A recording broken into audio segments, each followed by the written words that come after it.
මෙන්න සුපුදු සිල්ලාගේ මංගල කොකිස. ඇත්තටම ඔහුගේ මූණ පෙන්වන්නේ නැත්නම් අඩුපාඩුවක් කරනවා නැත්නම් ඔහු කියලා ඔප්පු කරගන්න ඉඩයක් නැහැ. මෙන්න කොකිස මෙන්න අත වෙනවා.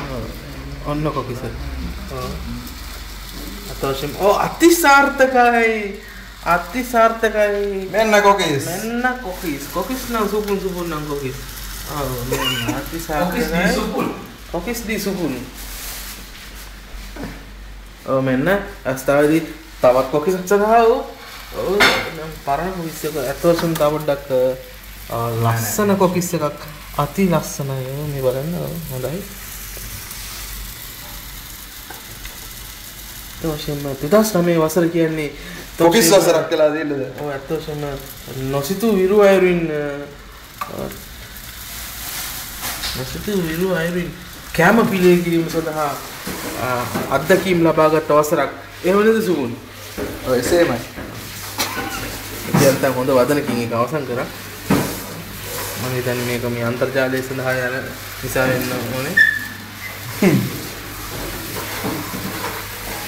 ඔතන ඒකම අපි අපේ ඉතුරු හදපු කොකිස් ටිකත් මෙන්න මේ ආකාරයෙන් අපි පෙන්වන්න පුළුවන්. නිතරම වළංසය දීම සඳහා විශිෂ්ටත්වයක් ලබාගත් මధుර සම්පත්. උඩ ඇත්තටම පිඟානක් සෝදන්න නැතුව හිටියොත් එහෙම ඉන්න බෑ. Dilip Fernandes අත හංගාගෙන තියෙනවා ගෙදර නමුත් කවන්නේ.